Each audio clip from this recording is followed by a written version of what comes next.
اسی طرح سے بلند ترین صلوات اللہم صلی علی محمد وآل محمد وعجل فرجہم۔ یہ جو ہم نے کل سوال لیا تھا تو بچیوں میں سے تو کسی نے جواب نہیں لکھا، تو دونوں کے بچوں میں ہی جائیں گے، لیکن اب سارے بچوں کو ایک صاحب نے سیم جواب کاپی کر کے سب کو سیم لکھ کے دیا ہے۔ وہ صاحب ہیں ابھی نظر نہیں آ رہے، تو کیونکہ جواب سب کا صحیح ہے تو میں نے کیا کیا، سب کے نام لکھ دیے۔ ابھی 2 مرتبہ صلوات پڑھ کے میں 2 نام اٹھاؤں گا، تو جناب جس کا نام نکلے گا اس کو انشاءاللہ گفٹ ملے گا۔ اللہم صلی علی محمد وآل محمد وعجل فرجہم۔ جناب دیکھیں، ارے بھائی یہ تو میں نے پارٹی بازی نہیں کی، یہ خود میں نے آپ نے دیکھا اٹھایا ہے۔ یہ نام آ گیا جی ناصر بھائی کے بیٹے کا، عمار آگے آ جاؤ۔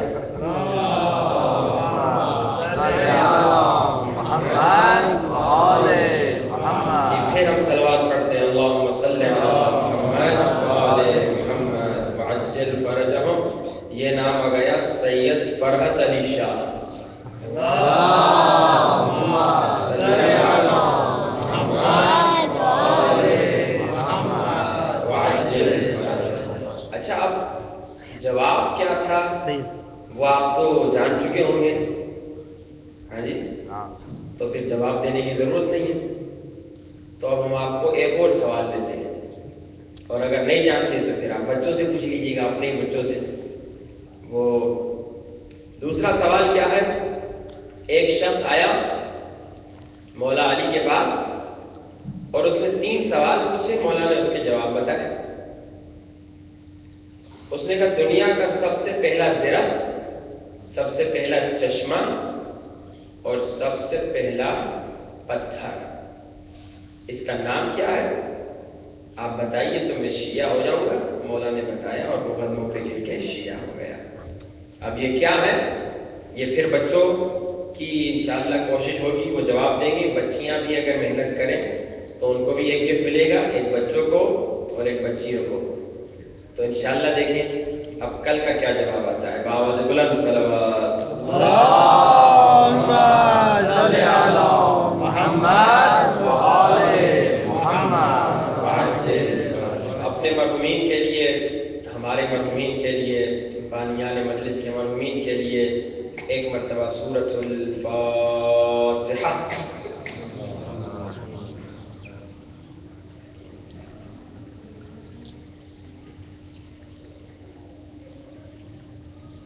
بسم اللہ الرحمن الرحیم۔ سب مل کے اللہم کل ولی الحجۃ ابن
مسافری میں مولا تیری زیارت کی خواہش لے کر آئے ہیں۔ عزاداروں مومنوں امام کے چاہنے والوں، کل بھی میں نے کہا تھا ہم تو عزادار حسین ابن علی ہیں۔ حتیٰ غیر شیعہ سنی لوگ بھی جب امام سے مدد مانگتے ہیں مولا عطا کرتے ہیں۔ ایران کا واقعہ ہے، ایک سنی بچہ تھا، 12 سال اس کی عمر ہے، حنفی مذہب کا ہے، زاہدان کا رہنے والا ہے۔ اس کی ماں کہتی ہے میرا بچہ بیمار ہو گیا، سارے طبیب و ڈاکٹر کے ہاں لے گئی، کوئی نہ بتا سکا کہ میرے بچے کو کیا بیماری ہے، یہاں تک کہ میرا بچہ چلنے سے عاجز ہو گیا، نہیں چل سکتا تھا۔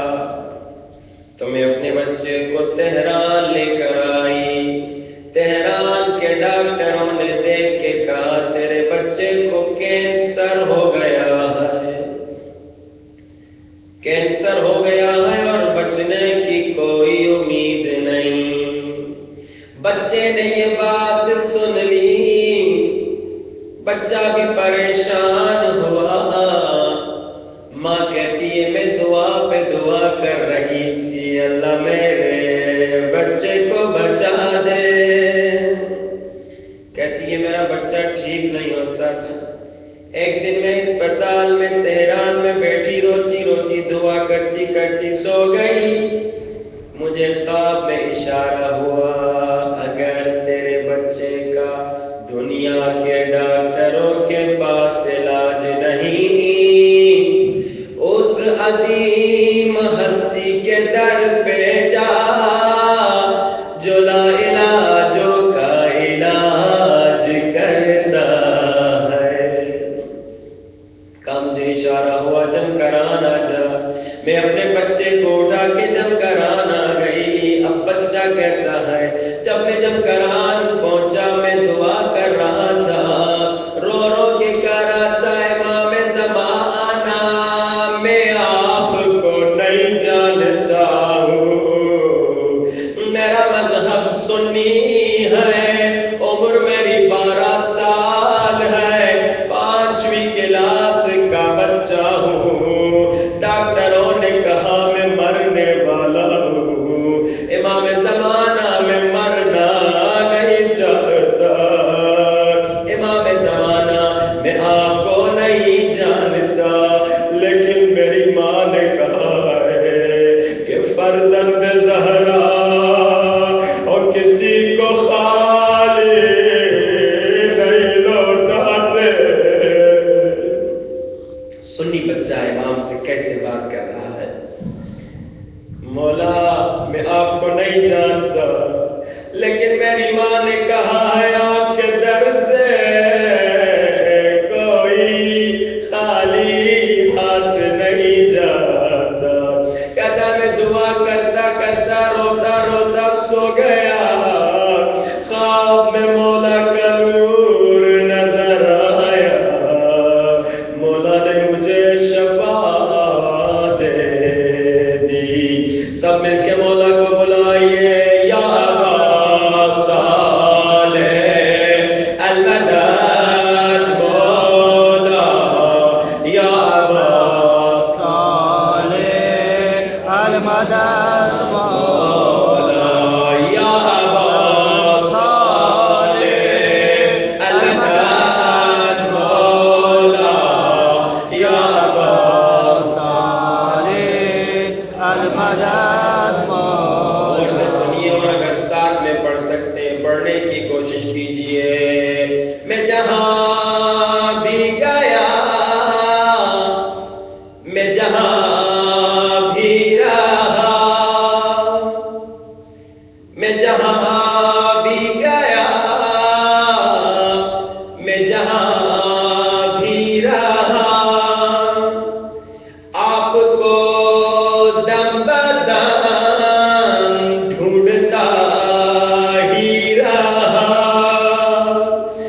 آپ سے دور ہوں یعنی بیمار ہوں اب شفا دیجئے میں عزادار ہوں یا ابا صالح المدد مولا یا ابا صالح المدد مولا یا ابا صالح المدد مولا یا ابا صالح المدد مولا اب مل کے پڑھیے میں جہاں بھی گیا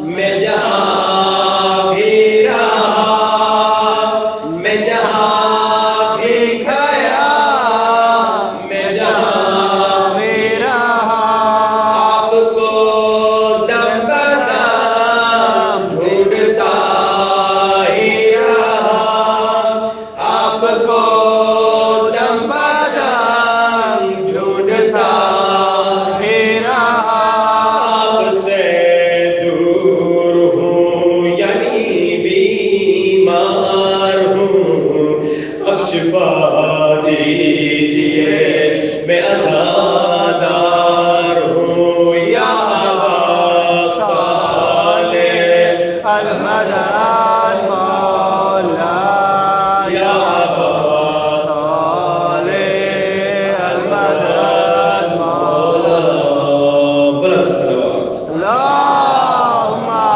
صل على محمد وآل محمد وعجل فرجهم.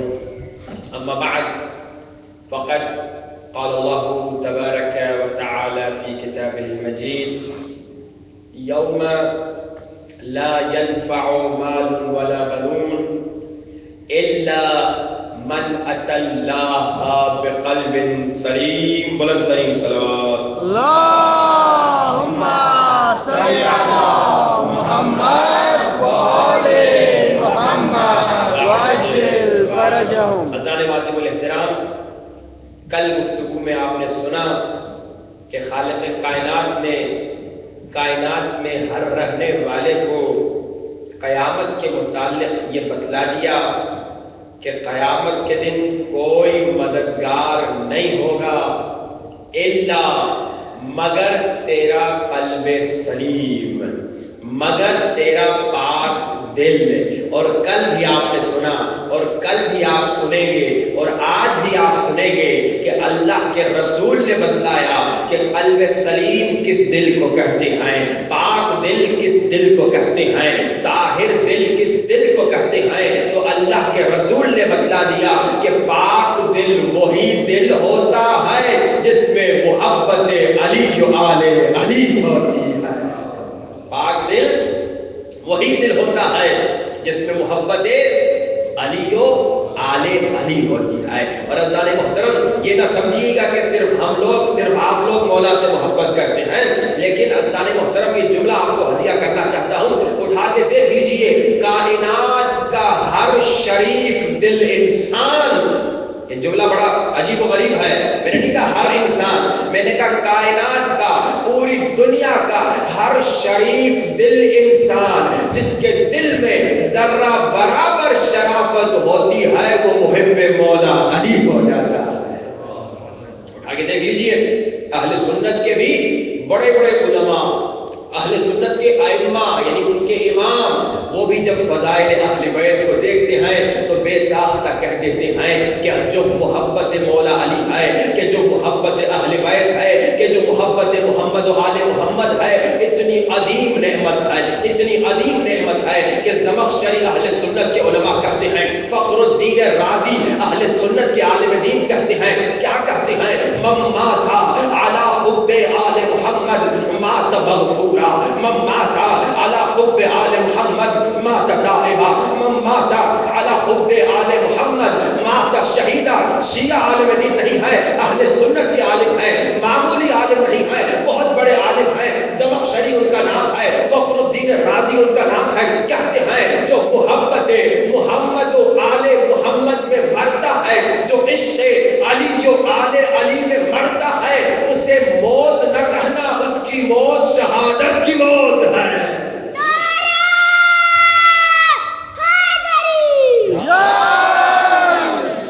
اسے موت نہ کہنا، وہ زندہ ہے، کیونکہ شہید زندہ ہوتا ہے۔ جو عشق اہل بیت میں مرے وہ عزیزان محترم شہید ہے، نہیں بلکہ اور آگے بڑھیے، اہل سنت کے ایک عالم نے کتاب لکھ دی، 350 آیتیں قرآن میں علی کے فضائل بیان کر رہی ہیں۔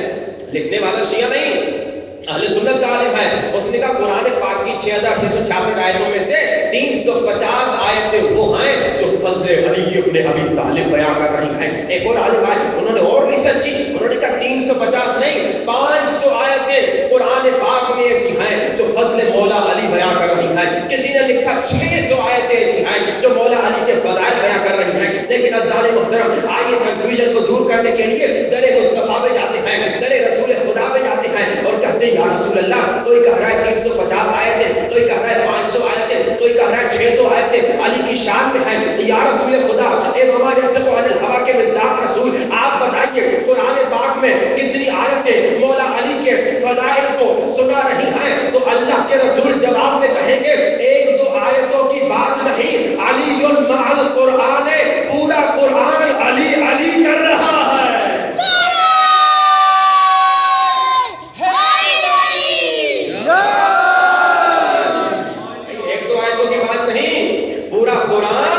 علی علی کر رہا ہے، علی مع القرآن والقرآن مع علی، علی قرآن کے ساتھ ہے، قرآن علی کے ساتھ ہے، علی قرآن جیسا، قرآن علی جیسا۔ عزیزان محترم، آپ کی سماعتوں کو ایک اور جملہ ہدیہ کر لوں، اللہ کے رسول نے یہ جملہ تو کہہ دیا کہ علی قرآن کے ساتھ، قرآن علی کے ساتھ، علی قرآن کے ساتھ، علی قرآن جیسے، قرآن علی جیسے، لیکن عزیزان محترم ایک ذرا سا عجیب اور غریب اور ظریف نقطہ ہے کہ ہاں علی قرآن جیسے، قرآن علی جیسا، علی قرآن کے ساتھ، قرآن علی کے ساتھ، اگر علی ہادی تو قرآن بھی ہادی، اگر علی رہبر تو قرآن بھی رہبر، علی لا رہے قرآن بھی لا رہے، علی لا رہے قرآن بھی لا رہے، قرآن علی جیسا، علی قرآن جیسے۔ لیکن اللہ تبارک و تعالیٰ نے قرآن اور علی میں ایک چھوٹا سا فرق رکھ دیا کہ اگر تم قرآن قرآن قرآن کہو تو عبادت نہیں ہے، لیکن اگر علی علی علی کہو تو عبادت ہے۔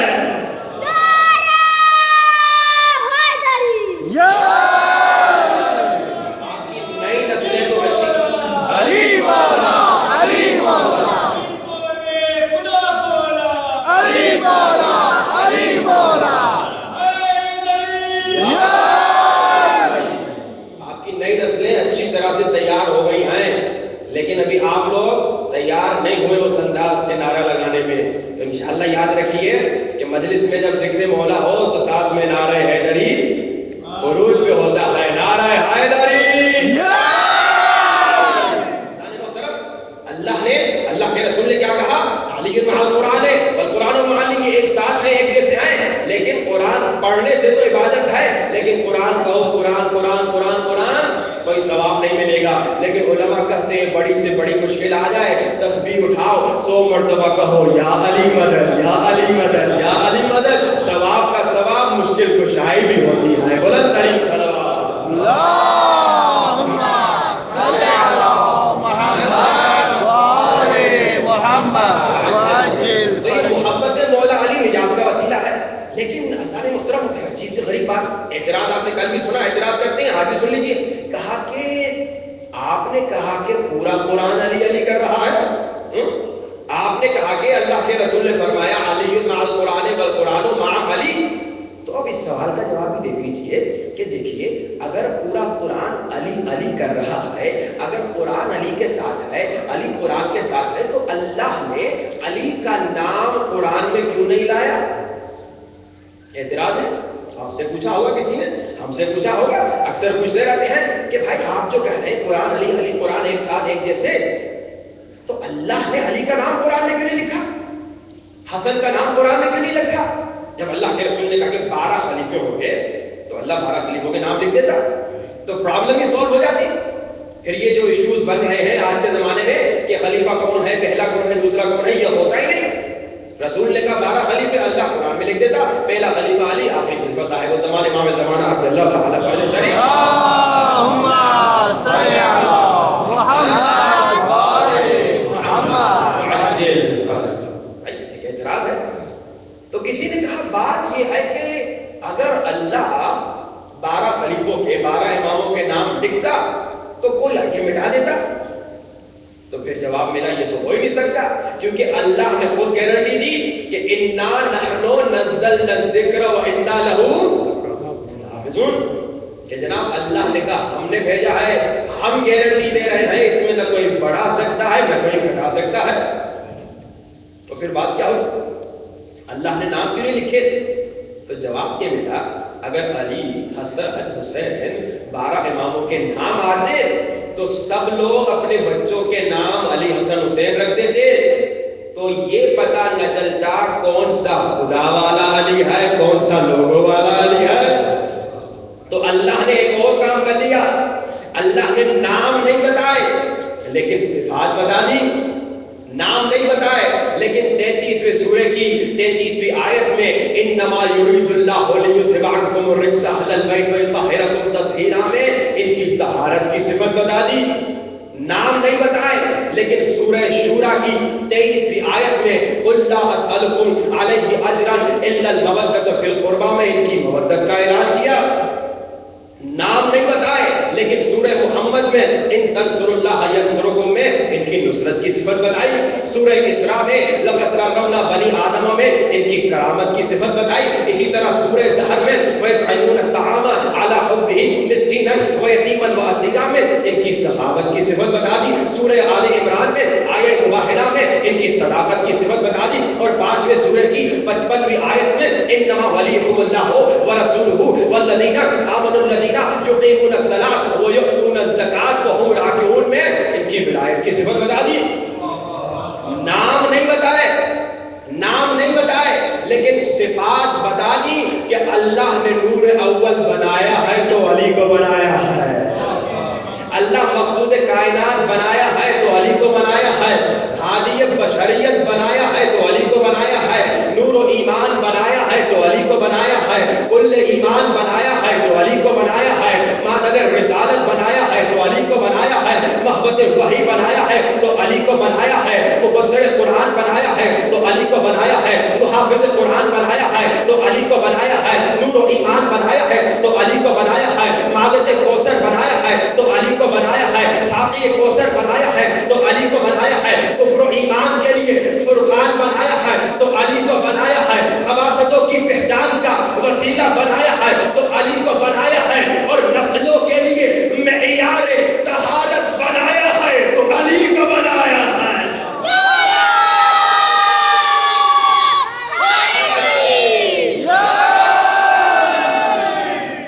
نام نہیں بتائے، نام نہیں بتائے لیکن صفات بتا دی کہ اگر طہارت چاہتے ہو تو در مرتضیٰ علی پہ آ جاؤ، اگر سخاوت چاہتے ہو تو در مرتضیٰ علی پہ آ جاؤ، اگر کرامت چاہتے ہو تو در مولا علی پہ آ جاؤ. یہی تو گفتگو ہو رہی ہے اور یہی تو وہ سازش ہے کہ دشمن سمجھ گیا اور سمجھ کے اس نے کہا کہ شیعوں کو اگر تباہ کرنا ہے ان کے دلوں سے محبت مولا علی کو نکال دو. اور کل آپ نے سنا اور مسلسل سنتے رہیں گے کہ اس میں وہ کامیاب نہیں ہو سکیں گے، لیکن ہاں ایک سازش دوسری انہوں نے شروع کر دی کہ شیعوں کے دلوں سے علی جو آل علی کی محبت تو نکل نہیں سکتی، لیکن ایک اور کام کرتے ہیں کہ شیعوں کے دلوں سے کلام مولا علی کی محبت نکل جائے. اور کل آپ نے سنا یہ سازش شروع ہو چکی ہے اور ہم اس کا شکار بھی ہو چکے ہیں کہ ہم ہیں شیعہ علی وہ والے جو صرف زبان سے کرتے ہیں علی مولا علی مولا، اور جب عمل کا وقت آتا ہے تو ہم پھر علی کی پیروی نہیں کرتے. زبان سے علی علی کرنا کمال نہیں، زبان سے علی علی کرنا کمال نہیں. جو صرف زبان سے علی علی کرتا ہے جب مشکل وقت آئے گا وہ علی کو چھوڑ دے گا. حقیقت ہے علی کا سچا شیعہ، علی کا پکا شیعہ، علی کا محب، حقیقی محب وہ ہے کہ مشکل ہو یا خوشی ہو ہر دم ہمیشہ مولا علی کا عاشق رہے۔ کچھ شیعہ ہیں جب تک شیعہ ہونے کی وجہ سے انہیں فائدہ ملتا ہے تو وہ تو بڑے خوشی سے اعلان کرتے ہیں جی آئی ایم شیعہ، میں شیعہ ہوں، لیکن جیسے حالات بگڑتے ہیں، شیعہ ہونے کی وجہ سے نقصان ہوتا ہے تو وہ چھپاتے ہیں خود کو کہ بھائی نہیں میں تو شیعہ نہیں۔ ہاں وہ ٹھیک ہے، اسلام نے تقیے کی اجازت دی ہے، لیکن عشق میں تقیہ وغیرہ نہیں آتا کہ بھائی ٹھیک ہے تقیے کی اجازت تو ہے، لیکن میں کیسے مانوں کہ میں مولا کا شیعہ نہیں؟ اور مثال ہے میثم تمار کہ بھائی ظالم نے کہا بس ٹھیک ہے، اگر میثم تمار مولا کا انکار کر دیتے کہ ٹھیک ہے میں جان بچانے کے لیے کہتا ہوں میں مولا کو نہیں چاہتا تو شاید جان بچ جاتی، لیکن میثم تمار جب ظالم کے سامنے آیا علی کا شیعہ، کہا اے ظالم مجھے معلوم ہے تو مجھے قتل کرے گا کیونکہ میرے مولا علی نے کہا ہے تو میرا قاتل ہوگا، اور میرے مولا علی نے یہ بھی بتایا تو میری زبان کو کاٹے گا، اے ظالم تو میرا قاتل ہوگا، میرے مولا نے مجھے خوشخبری دی ہے کہ مجھے شہادت نصیب ہوگی تجھ جیسے ظالم کے ہاتھوں سے۔ بس یہ کہتا ہے جب میثم تمار تو وہ ظالم کہتا ہے ٹھیک ہے میں تیرے مولا کی بات کو جھٹلاؤں گا اور میں تمہیں اس انداز سے قتل نہیں کروں گا جیسے تمہارے مولا نے کہا، میں تمہاری زبان نہیں کاٹوں گا، میں تمہیں درخت کے تنے پہ لٹکا دوں گا اور ذرا بھوک اور پیاس سے تڑپا تڑپا کے تمہیں ماروں گا، لیکن تیرے مولا کی بات کو غلط کروں گا۔ اب جناب میثم تمار کو لٹکا دیا گیا، بھوکے ہیں پیاسے ہیں، لیکن شیعہ علی کون ہے؟ پھر بھی کہہ رہے ہیں علی مولا، علی مولا، علی مولا، لوگوں کو جمع کر رہے ہیں سنو میرے مولا علی کے فضائل، سنو میرے مولا علی کا شان، سنو میرے مولا علی کا مقام۔ اب اس ظالم نے دیکھا، کہا عجیب بات ہے، 3 دنوں سے 2 دنوں سے 1 دن سے کتنے دنوں سے لٹکا ہوا ہے، بھوکا بھی ہے پیاسا بھی ہے مرنے والا ہے، لیکن پھر بھی علی علی کر رہا ہے۔ ظالم نے غصے میں آ کے کہا کاٹ دو اس کی زبان کو۔ میثم تمار نے کہا میں نے تو کہا تھا ظالم تو میری زبان کو کاٹے گا، لیکن کاٹنا ہے کاٹ دو، ٹکڑے ٹکڑے کرنا ہے کر دو، لیکن میرے بدن کا ہر ٹکڑا ٹکڑا کہے گا علی مولا، علی مولا، علی مولا۔ یہ ہے حقیقی شیعہ کہ بھائی مولا علی کا میں شیعہ ایسا ہوں چاہے مجھ پہ زمانہ ٹوٹ پڑے لیکن میں کہوں گا یا علی مولا۔ سچے شیعہ کربلا میں تھے کہ 72 جنہوں نے مولا کو ساتھ دیا اور شہید ہوئے وہ تھے، ان کو معلوم تھا میرے ٹکڑے ٹکڑے ہوں گے، ہماری جان ختم ہو جائے گی، لیکن کہا مولا حسین آپ سے محبت ہے، آپ پہ جان بھی قربان ہے۔ اب ازان محترم اکثر ہم جب کربلا کا واقعہ سنتے ہی کہتے ہیں کاش میں کربلا میں ہوتا، ایک کاش مولا میں آپ پہ جان قربان کرتا۔ یہ ایک کاش کہنا بڑا آسان ہے، یہ وہی ہوا زبان تک جب تک ہم ہوتے ہیں تو بڑا آسان ہے، بھائی صاحب میں آپ کے لیے جو آپ کہیں کر لوں گا، لیکن جب وقت آئے گا آپ مجھ سے 2 روپے مانگے اور میں 2 روپے دینے کو تیار نہیں، تب پتا چلے گا کہ یہ صرف زبان سے دعویٰ کر رہا تھا۔ آج یہ دوسری خطرناک سازش ازان محترم کہ شیعوں کو مولا سے دور کرنے کے لیے مولا کے کلام کی محبت ان کے وجود سے نکال دو، بڑی خطرناک سازش ہے کہ شیعوں کو زبانی شیعہ رکھو، کہ نام کا شیعہ ہو کام کا شیعہ نہ ہو، کہ نام پاسپورٹ پہ علی ہو، نام پاسپورٹ پہ فاطمہ ہو، نام حسن ہو، نام زہرا و زینب ہو، لیکن کام دیکھو تو ظالموں والے، کام دیکھو تو دشمنوں والے۔ عزیزان محترم ہمارا حال اس شخص جیسا ہے جسے سوئمنگ پول لے کر آئے، تیرنے کی جگہ پر لے کر آئے اور کہا بھائی صاحب تیرنا آتا ہے؟ کہا ہاں آتا ہے لیکن 50%۔ کہا وہ کیسے؟ کہا میں جھمپ تو دے سکتا ہوں لیکن باہر نکل نہیں سکتا۔ آج ہمارا حال بھی یہی ہے کہ ہم نام کے جو شیعہ ہیں لیکن عمل میں شیعہ نہیں۔ آپ کہیں گے آپ نے بےزتی کر دی ہماری، ہم بڑے عمل میں شیعہ ہیں، تبھی تو آئے ہیں مجلس سننے کے لیے۔ ابھی آپ مسائل پڑھیں گے چیخ چیخ کے روئیں گے، پھر آپ ماتم پڑھوائیں گے، ہم ماتم بھی کریں گے۔ کون اپنے سینے پہ مارتا ہے؟ جائیے کسی انگریز کو دیکھیے، وہ کسی اپنے عیسائی کے لیے حضرت عیسائی مریم کے لیے کہاں ماتم کرتا ہے؟ ہم اتنا گریا کرتے ہیں، ہم اتنا ماتم کرتے ہیں، اپنے سینوں پہ مارتے ہیں۔ آپ نے کہہ دیا جناب ہماری محبت ایسی کمزور ہے؟ نہیں، ہمیں محبت ہے۔ عزیزان محترم ہاں محبت ہے، میں نے نہیں کہا محبت نہیں، محبت ہے، لیکن کب پتا چلے گا محبت کمزور ہے یا مضبوط ہے؟ تب پتا چلے گا جب سامنے گناہ ہوگا۔ شیطان نے کہا اس کی غیبت کرو، شیطان نے کہا فتنہ کرو، شیطان نے کہا وہ غلط کام کرو، اگر میں اس غلط کام سے رک جاؤں یعنی محبت مضبوط ہے، لیکن اگر میں نے وہ غلط کام کر لیا، میں نے غیبت کر لی، نامحرم کو دیکھ لیا، فتنہ کرا دیا، حرام کام کر دیا، تو یعنی محبت کمزور ہے۔ اس محبت کو بڑھانا ہے۔ آج انشاءاللہ مختصر گفتگو ہوگی کہ محبت کو کیسے بڑھائیں، لیکن سن لیجئے زبانی شیعہ کام نہیں آئے گا۔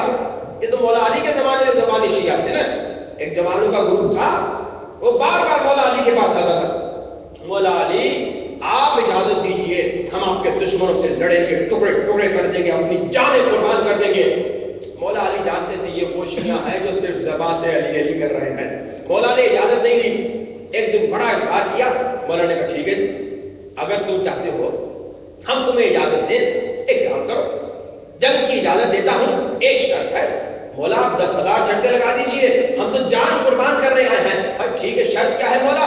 مولا نے فرمایا شرط یہ ہے کہ تم اپنے بال شیو کر کے آؤ، اپنے بال منڈوا کے آؤ، گنجے ہو کر آؤ۔ کہا مولا ہم تو جان دینے کو تیار ہیں، یہ بال کا منڈوانا تو کوئی بڑا کام ہی نہیں، ہم کل منڈوا کے آتے۔ اب دیکھیے زبانی شیعہ کون ہوتا ہے، عمل والا شیعہ کون ہوتا ہے۔ اب جناب ان کا جو سردار تھا، لیڈر تھا، جو سب کو لیڈ کرتا تھا، گھر گیا، تازہ تازہ بیچارے کی شادی ہوئی تھی، کہا بیگم جی امام نے کہا ہے بال شیو کر کے آؤ۔ کل آپ نے سنا جس کی تازہ شادی ہوتی ہے وہ بیچارہ کس طرح بیوی کا غلام بنا پھرتا ہے۔ اب جناب تازہ شادی ہوئی تو بیگم نے کہا جی ارے اتنے خوبصورت بال، اتنے حسین بال، گنجا ہو جائے گا تو بدصورت لگے گا۔ اب عزیزان محترم بریکٹس میں ایک بات کہوں، یہ بال کا کاٹنا، بال کا شیو کرنا کوئی واجب نہ تھا، یہ تو ایک امتحان تھا، لیکن آج بات ہم پر آتی ہے کہ داڑھی کا شیو کرنا حرام ہے۔ اور اگر میں کہہ رہا ہوں یا علی میں آپ سے محبت کرتا ہوں اور پھر روز صبح صبح داڑھی شیو کر رہا ہوں، تو عمل سے کہہ رہا ہوں مولا میں آپ کی سنت و سیرت سے محبت نہیں کرتا، آپ کے کلام سے محبت نہیں کرتا، عمل سے تو یہی کہہ رہا ہوں، گویا توبہ توبہ استغفر اللہ، عمل سے میں مولا علی کے فرمان کو اپنی جوتیوں کے نیچے رکھ رہا ہوں۔ اور جناب جب ہم کسی کو کہہ دیتے ہیں کہ قبلہ جی داڑھی رکھیے، کہتے ہیں وہ بیگم نے منع کیا ہے، بیوی نے منع کیا ہے۔ وہ ایسے بعض لوگ بیویوں سے ڈرتے ہیں جیسے کہ مار پڑتی ہے، ویسے ان ممالک میں ڈرنا بھی چاہیے، پتہ نہیں بیویاں بیچاری کیا کرتی ہیں ہمیں تو معلوم نہیں، لیکن بعض لوگوں کو لگتا یہ ہے کہ بیویوں سے مار پڑتی ہے۔ وہ ایک صاحب تھے، انہوں نے تقریر میں کہا بھائی جس نے اپنی بیوی سے مار کھائی ہے وہ ہاتھ اٹھا لے۔ بھائی اب سب نے ہاتھ اٹھا لیے، بھائی ارے اس نے بھی مار کھائی، اس نے بھی مار کھائی۔ ایک صاحب تھے انہوں نے ہاتھ نہیں اٹھایا، بزرگ بوڑھے سے تھے، یہ تقریر کرنے والا بڑا خوش ہو گیا، کہا بھائی تم میں ایک مرد یہی ہے جس نے ہاتھ نہیں اٹھایا، بیوی سے مار نہیں کھائی ہے۔ چلے پوچھتے ہیں بھائی آپ کی کامیابی کا راز کیا تھا؟ کہا جی بابا جی بتائیے آپ کی کامیابی کا راز کیا ہے؟ آپ نے ہاتھ نہیں اٹھایا، سب نے بیویوں سے مار کھائی ہے۔ کہا بھائی بات یہ ہے، آپ نے کہا جس نے مار کھائی ہے وہ ہاتھ اٹھائے، اب میری بیوی نے مارا اتنا ہے میرا ہاتھ ٹوٹ گیا ہے، میں اٹھا نہیں سکتا۔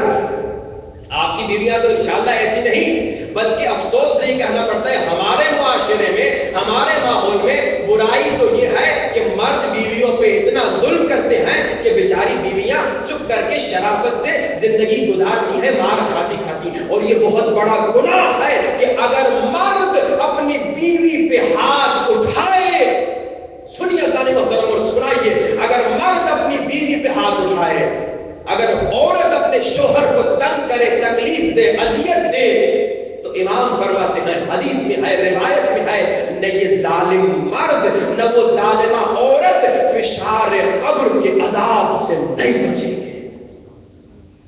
عورت مرد کے پاس امانت ہے اللہ کی، امانت کا کیسے خیال کیا جاتا ہے؟ اسی طرح بیوی کا خیال کیا جاتا ہے، اسی طرح مرد کی اطاعت کرنا عورت پر واجب ہے، مگر یہ کہ مرد کوئی غلط حکم دے رہا ہے، حرام حکم دے رہا ہے، غلط غیر شرعی حکم دے رہا ہے تو پھر اللہ کا حکم ماننا ہے، لیکن مرد کا اپنے شوہر کا احترام کرنا واجب ہے، بات کا سننا واجب ہے۔ تو اگر عورت نے مرد کے خلاف غلط کام کیا، مرد کو تکلیف دی، یا مرد نے اپنی بیوی کو تکلیف دی، چاہے زبان سے تکلیف ہو یا ہاتھ سے تکلیف ہو، یہ مرد اور یہ عورت جو اپنے میاں یا بیوی کو تکلیف دیتا ہے یہ فشار قبر کے عذاب سے نہیں بچے گا. اور فشار قبر وہ ہے کہ اتنی چھوٹی سی قبر میں جب لیٹو گے دو طرف سے قبر چھوٹی ہوتی جائے گی اور اس طرح سے دبائے گی کہ تمہاری ہڈیاں چکنا چور ہو جائیں گی. دنیا میں ایک ہڈی ٹوٹتی ہے سالوں سال تڑپتے رہتے ہیں, کیسے فشار قبر کو برداشت کریں گے. باہر کے فضانے کو طرف اب یہ تو واقعات سنتے رہتے ہیں, یہ باتیں سنتے رہتے ہیں, اس پہ عمل کرنا ہے. سنیے یہ شاہد ہے, کہا جی جناب امام نے کہا ہے بال شیو کرو. اب میں بال شیو کرنا چاہتا ہوں. تو اس کی بیوی نے کہا دیکھو اتنے خوبصورت بال, گنجے ہو جاؤ گے تو گندے لگو گے, تو میں کیا کروں, امام کا حکم ہے. اب یہ عزیزان محترم ہماری ڈیلی لائف میں یہ جملہ بہت آتا ہے, کیا کروں بھائی, سامنے حرام کھانا آ گیا, دوست مومن ہے ظاہری طور پہ وہ لے کر آیا ہے, اب پتا ہے کہ کھانا حرام ہے نہیں کھانا چاہیے, امام منع کر رہے ہیں, لیکن ادھر سے دوست لے کر آیا ہے. تو پہلے سوال کیا ہوتا ہے, کیا کروں, اس کھانے کو کھاؤں, اس دوست کو خوش کروں یا امام کو تکلیف دوں, یہ کیا کروں بڑا خطرناک ہے. یعنی غلط کام کرنا چاہتے ہیں اور ادھر سے یہ بھی معلوم, کیونکہ کمزور سی محبت تو دل میں ہے نا کہ بھائی امام نے منع کیا یہ کام نہیں کرو, لیکن کیا کروں, میں یہ کام کرنا چاہتا ہوں کیونکہ اگر نہیں کروں گا تو ظاہری طور پہ فلاں لذت سے محروم ہو جاؤں گا. تو یہ کیا کروں بڑا خطرناک ہے عزیزان محترم. اس نے کہا کیا کریں, کہا بھائی یہ کام کرتے ہیں, سامنے سے تھوڑے بال کاٹتے ہیں, پیچھے سے تھوڑے بال کاٹتے ہیں, وہ کپڑا جو عرب پہن کے جاتے ہیں وہ پہن کے مولا علی کے سامنے چلے جائیں گے. مولا علی کو کہاں پتا چلے گا کپڑے کے نیچے بال ہے یا نہیں. عجیب ایمان ہے کہ جو کائنات کا امام ہے اسے یہ پتا نہ چلے کہ کپڑے کے نیچے بال ہے یا نہیں.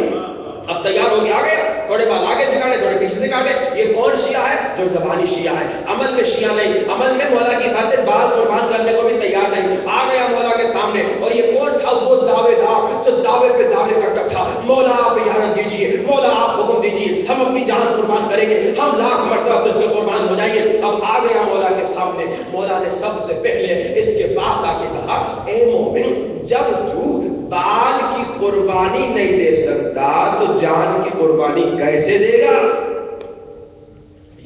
یہ واقعہ تاریخ کا آج ہمارے لیے ہے کہ اگر ہم آج امام کے لیے ایک تھوڑی سی چھوٹی سی قربانی نہیں دے سکتے کہ دو بال نہیں رکھ سکتے داڑھی کے, ایک مومنہ حجاب نہیں کرتی, دو بال چھپا نہیں سکتی, تو کل کہاں قربانی دے گی. اب عزیزان محترم جہاں بھی ہم نے داڑھی پہ پڑھا, حجاب پہ پڑھا, تو کوئی نہ کوئی ناراض ہو کے ہمارے پاس آ گیا.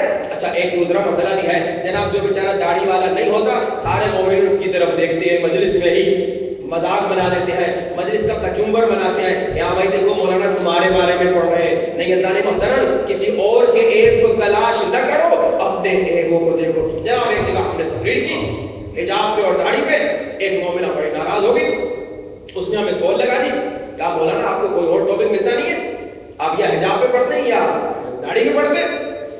میں نے کہا تو اس میں حرج کیا ہے, کہا اتنے سارے ٹاپکس ہیں, کسی اور بات پہ پڑھیے. اور آپ نے کل مجلس میں یہ بات کہی تھی کہ جناب امام سے جو اطاعت نہیں کرتا گویا امام سے محبت نہیں کرتا. کہا جی میں مولا سے بہت محبت کرتی ہوں, -30 ڈگری میں مجلس میں آئی ہوں, اتنی سردی میں, یہ محبت ہے نہ تو پھر کیا ہے. جیسے میں نے بھی کہا تھا نا کہ آپ لوگ کے دنوں میں محبت تو یقیناً ہے, بھائی آپ لوگ مجلس میں آئے ہیں, یہ مجلس میں آنا بتا رہا ہے کہ محبت ہے. تو میں نے کہا جی باجی آپ آئیے مجلس پہ, اچھا کام کیا ہے. تو کہا جی میرے دل میں محبت ہے تبھی تو آئی ہوں. اور پھر اسی مومنہ نے ایک بات کہی, کہا کہ دیکھیے اگر میں کسی دن کام سے تھکی آؤں اور میرا بچہ مجھے کہے اماں جی پیزا بنا کے دیجئے, اگر ایک دن میں اپنے بچے کو پیزا بنا کے نہ دوں تو کیا کوئی کہے گا کہ ماں کو بچے سے محبت نہیں. میں نے کہا نہیں کوئی نہیں کہے گا. تو پھر آپ نے کیوں کہہ دیا جناب کہ اگر میں بے حجاب مجلس میں آ گئی یا میرا میاں داڑھی مونڈ کے مجلس میں آ گیا تو ہمارے دلوں میں محبت نہیں. تو میں نے کہا بہن جی ایک بات آپ ہماری بھی سن لیجئے, آپ نے یہ مثال دی اسی مثال پہ میری مثال سن لیجئے. آپ نے کہا کہ اگر ایک مرتبہ میرا بچہ مجھ سے کہے اماں پیزا بناؤ اور میں نہ بناؤں تھکی ہوئی ہوں, کوئی نہیں کہے گا کہ اس ماں کو بچے سے محبت نہیں. لیکن اے میری بہن, اگر 25 سال سے اگر 30 سال سے ہر روز مسلسل آپ کا بیٹا آپ کا بچہ کہے اماں پیزا بناؤ اماں پیزا بناؤ اماں پیزا بناؤ, 25 سال گزر جائیں 30 سال گزر جائیں اور پھر بھی آپ بچے کے لیے پیزا نہ بنائیں, تو اب ہر انسان کہے گا اس ماں کو بچے سے محبت نہیں ہے. ایک دو دن بعد چل جاتی ہے نا بھائی، ایک مرتبہ 2 مرتبہ، 25 سال سے آپ ایک مرتبہ بے حجاب غلطی سے آ گئی، آپ ایک مرتبہ داڑھی مونڈ کے غلطی سے آ گئے، لیکن 25 سال 30 سال 40 سال 50 سال سے امام کہہ رہے داڑھی رکھو اور آپ بار بار مونڈ کے آ رہے ہیں، امام کہہ رہے حجاب کرو اور مومنہ بار بار بے حجاب پھر رہی ہے، تو اس کا یہی ہوا نا مطلب کہ مولا آپ کہتے رہی ہے ہم اپنی مرضی پہ چلتے رہیں گے، تو محبت اسے نہیں کہتے۔ چھٹے امام نے کہا محبت یعنی اطاعت۔ اگر محبت نہیں، محبت کو کیسے بڑھائیں؟ علماء فرماتے ہیں اگر محبت کو بڑھانا چاہتے ہو تو زیارت امام پہ جاؤ۔ اگر محبت کو بڑھانا چاہتے ہیں تو کیا کریں؟ محبت امام اگر کمزور ہے، کیسے پتا چلے کمزور ہے؟ گناہ پہ نہیں کنٹرول ہو رہا، گناہ پہ گناہ کر رہا ہوں۔ اب اگر میں کنٹرول نہیں کر رہا گناہوں پہ، یعنی محبت کمزور ہے۔ اب محبت کو مضبوط کرنا ہے، کیسے مضبوط کروں؟ کہا جیسے دنیا میں کسی کے ساتھ وقت گزارتے ہو، کچھ عرصہ کوئی آپ کے گھر میں آ کے 10-15 دن رہتا ہے، جب وہ چلا جاتا ہے آپ اس کو یاد کرتے ہیں، اداس ہوتے ہیں نا، ارے فلاں صاحب ہمارے گھر میں آئے تھے۔ دنیا میں جس طرح کسی کے ساتھ 4-5 گھنٹے گزارتے ہیں تو جناب اس سے محبت ہونے لگتی ہے۔ ہر روز کسی کے ساتھ 4-5 گھنٹے گزار رہے ہیں، اس سے محبت ہو رہی ہے۔ تو عزیزان محترم، امام کی محبت کیسے بڑھائیں؟ امام کے ساتھ وقت گزاریں۔ کیسے؟ جائیے کربلا، مولا حسین کی زیارت پہ جائیے مشہد اور مولا رضا کے حرم میں جائیے۔ اور اکثر لوگ زیارت پہ جاتے ہیں 2 گھنٹے حرم میں ہوتے ہیں، 18 گھنٹے باہر بازاروں میں ہوتے ہیں۔ ایسا نہیں، جب آپ زیارت پہ جائیں، اگر کل وقت رہا تو کل اشارہ کروں گا کہ زیارت کس انداز میں ہوتی ہے۔ اگر زیارت پہ جائیں تو مسلسل حرم میں بیٹھے، 10 گھنٹے حرم میں بیٹھے، 15 گھنٹے حرم میں بیٹھے، نیند آ گئی تو وہی سجدے پہ جا کے نیند کر لیں۔ 2 دن 4 دن جب کربلا میں ہیں تو مسلسل مولا کی زری کو دیکھیں۔ محبت بڑھے گی، امام کے ساتھ وقت گزارنا ہے۔ آپ کہیں گے ابھی ہم نہیں جا سکتے تو کیا کریں؟ تو زیارت عاشورہ پڑھیں، دن میں 1 مرتبہ زیارت عاشورہ پڑھیں، کم از کم دن میں 1 مرتبہ زیارت عاشورہ پڑھیں، اور کم از کم دن میں 1 مرتبہ مولا کو کہیں السلام علیک یا ابا عبداللہ۔ اور زیارت عاشورہ کا ہمیں ہی فائدہ ہوتا ہے۔ یہ بھی کل اگر یاد رہا تو آپ کو سناؤں گا کہ زیارت عاشورہ پڑھنے کے کتنے فائدے ہیں۔ عزیزان محترم، کوشش کریں محبت بڑھائیں، صرف زبانی شیعہ نہ رہیں، مولا کے حقیقی اور سچے شیعہ بن جائیں، عمل سے مولا کو خوش کریں۔ کہیں ایسا نہ ہو اپنے کردار سے مولا کو تکلیف دے رہے ہیں، کہیں ایسا نہ ہو ہم اپنے عمل سے مولا کا دل تڑپا رہے ہوں۔ مولا کا دل بڑا زخمی ہے، مولا کا دل بہت غمگین ہے، ظالموں نے بڑا تڑپایا، بڑی تکلیف دی، بڑا ستایا۔ اور ویسے بھی جب دشمن ستاتا ہے تو آدمی برداشت کر لیتا ہے کہ دشمن ہے، لیکن جب اپنا تکلیف دیتا ہے نا تو وہ دل کو توڑنے والی بات ہے کہ یہ تو دعویٰ کر رہا ہے میرا چاہنے والا ہے، یہ تو دعویٰ کر رہا ہے کہ میرا شیعہ ہے، لیکن عمل سے تو یہ وہی کر رہا ہے جو میرے دشمنوں نے کیا تھا۔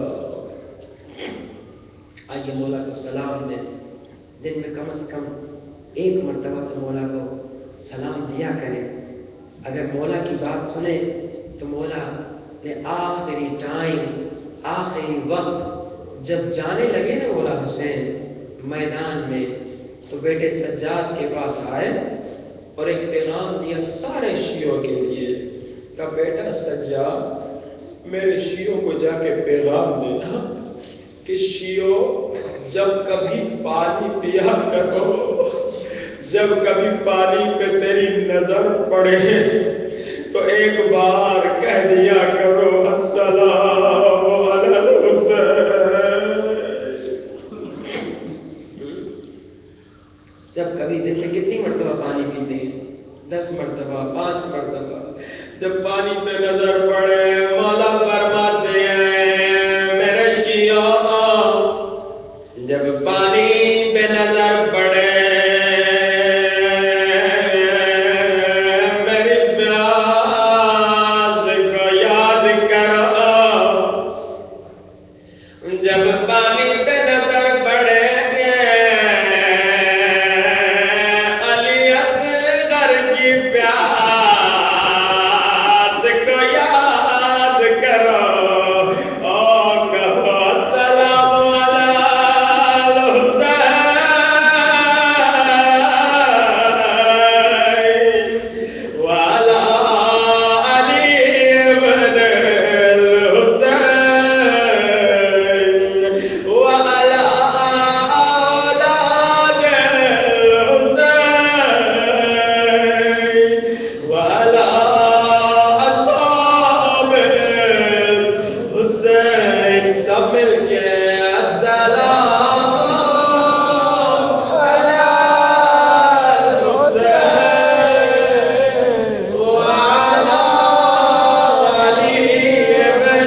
حسین جان میرے مولا یا حسین جان میرے مولا یا حسین جان میرے مولا یا حسین جان میرے مولا یا حسین جان میرے مولا یا حسین جان میرے مولا یا حسین جان میرے مولا یا حسین جان میرے مولا یا حسین جان میرے بندہ تو ہے مولا سب کے میں ہوں بندہ تو ہے مولا تو گلے گل شان تاہا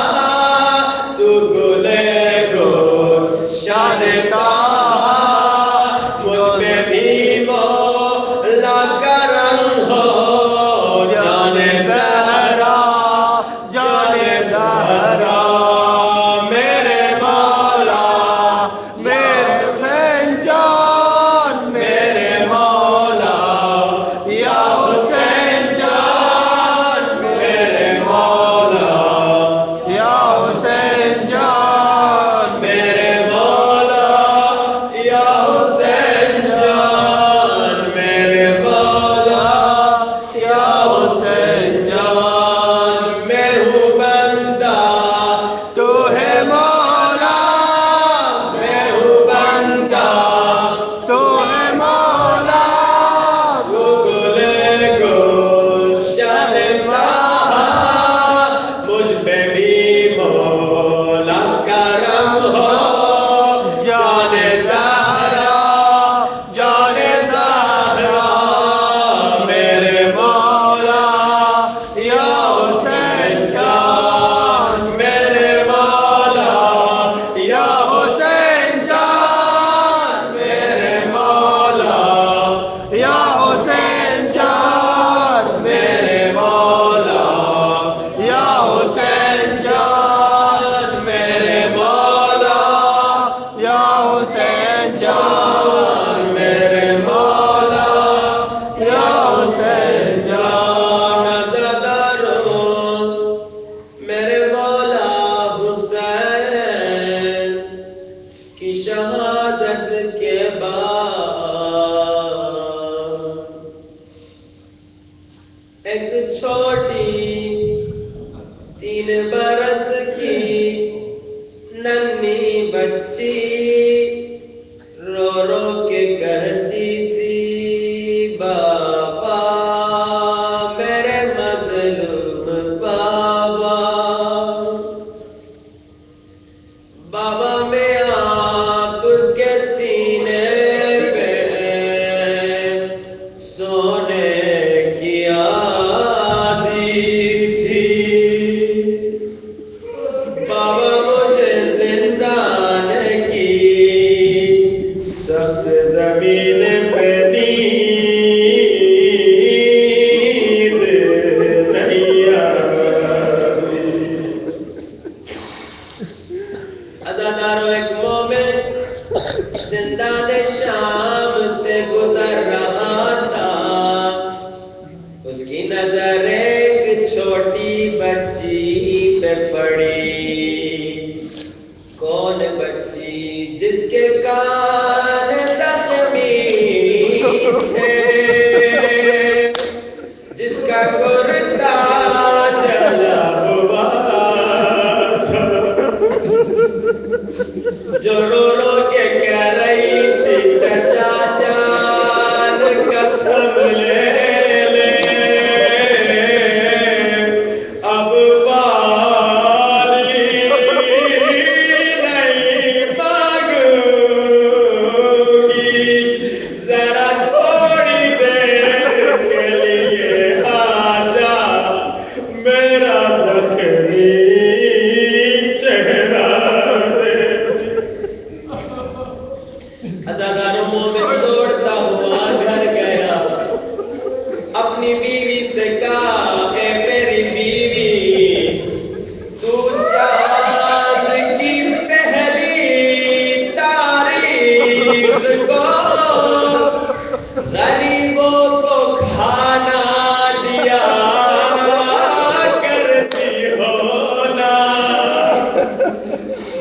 آجا آج وہ صدقے کا کھانا ایک یتیم بچی کو دیتے ہیں.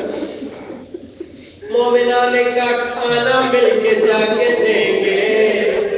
پہلے تو کھانا کھا لے پھر مل کے جائیں گے. مومن نے کہا مجھ سے کھانا نہیں جاتا. جو بچی میں دیکھ کے آیا ہوں اس کا کوئی 6 مہینے کا بھائی بیمار ہو گیا. کبھی رو رو کے کہتی ہے ہائے علی اصغر. اس کا کوئی جوان بھائی بیمار ہو گیا. کبھی رو رو کے کہتی ہے ہائے علی اکبر. مومنہ نے جب مصائب سنے کا مجھ سے بھی کھانا کھایا نہیں جاتا. عزادار و مومنہ صدقے کا کھانا لے کے زندان میں آئی. عزادار و سادات پہ کیا دن آ گئے. لوگ صدقے کا کھانا لے کر آ رہے. مومنہ نے پوچھا اے قیدی بیویوں تمہاری سردار کون ہے؟ سب نے بی بی زینب کی طرف اشارہ کیا. مومنہ نے کہا قیدی بی بی صدقے کا کھانا لائی ہوں. جیسے بی بی کو مومنہ نے کہا صدقے کا کھانا لائی ہوں. بی بی نے فرمایا مومنہ ہم صدقے کا کھانا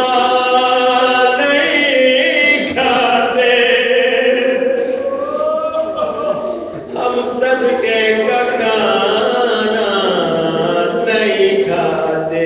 فوراً مومنہ نے کہا نہ گھبرائے قیدی بیوی یہ کسی عام انسان کا صدقہ نہیں. یہ میرے مولا حسین کا صدقہ.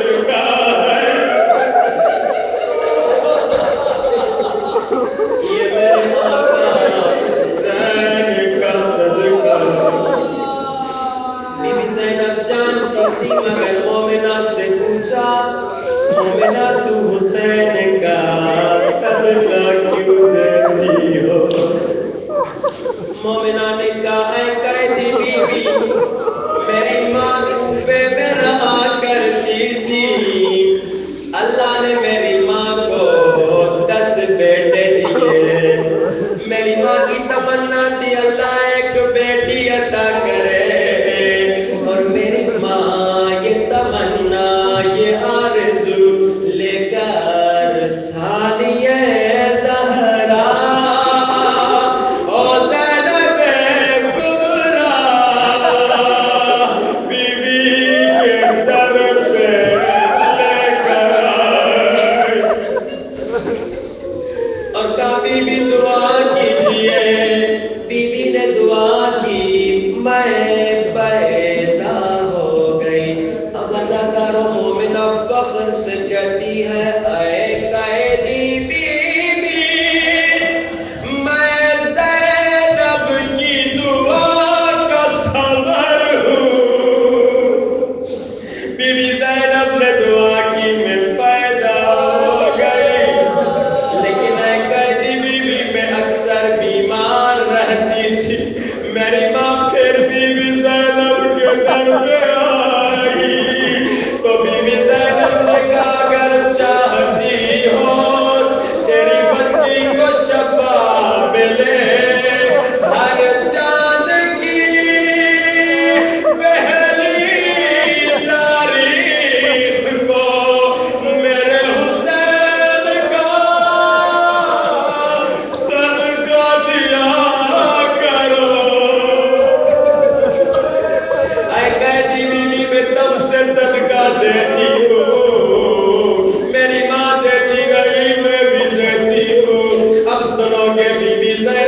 کیا فرمایا؟